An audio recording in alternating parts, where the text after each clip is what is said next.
Good morning, YouTube. It's Ish here on a bright morning, and as you can tell, I've just made my coffee.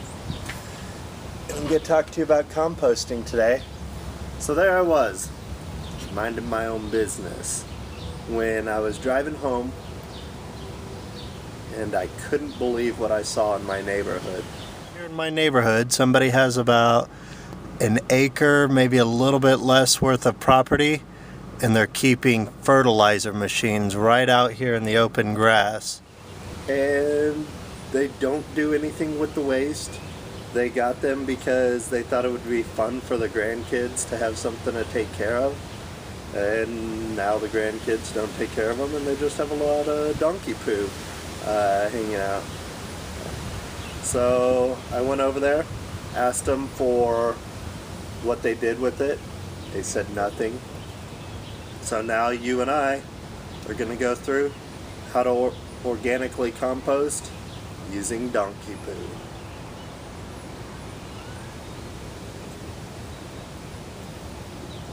Grab your coffee.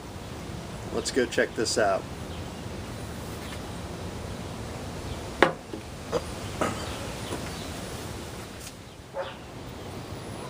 Oh shit. Sorry, I couldn't help myself. I had to make that joke just one time. But here you see, we have a bunch of donkey dew. And as you might be able to see the condensation droplets on the inside of the container there. It's fresh. It's emitting heat, which is causing condensation on the side of the wall, which is good. That's going to help my compost be a more active compost area. Plus, because I got this from its natural setting just outside where the donkeys are letting it drop, there are already a bunch of microbes and small bugs in there aiding in the decomposition process.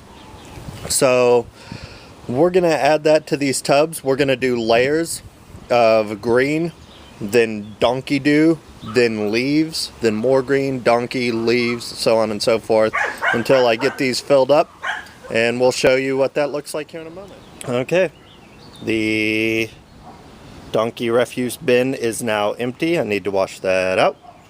And our compost bins are completely full, done in layers. I just wanted to have a little talk with you all about manure and organic growing. There is no way for me to ensure that the donkey manure that I receive is organic. And even though I consider myself an organic grower, I'm okay with this not knowing, and here's why.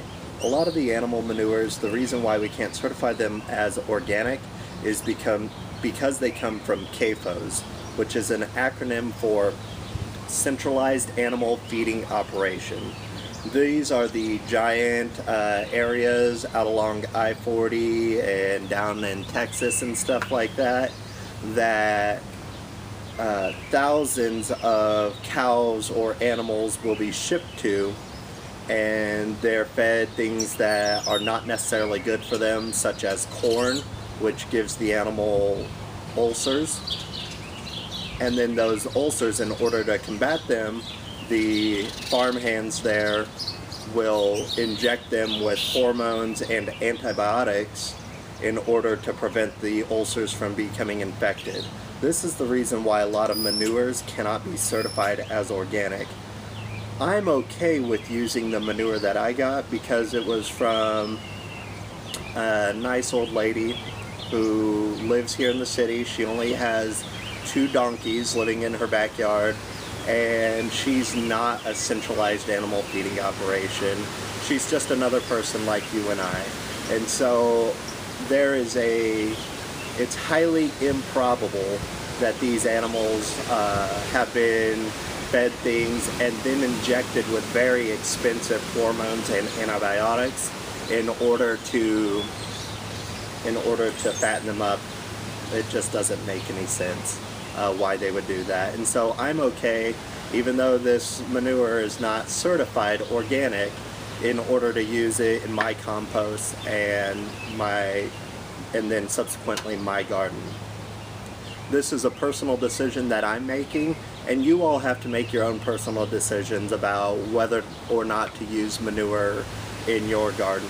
Of course, the best option is to have your own chickens or your own animals in your yard if your city zoning permits allow such a thing, and then you can know 100% whether that is organic. Otherwise, you're just going to have to use your best intuition. So I just wanted to give you all this little caveat in the video so that you can make an informed decision and do what's best for your garden. So with that in mind, good luck growing in OKC or wherever you're at in the country.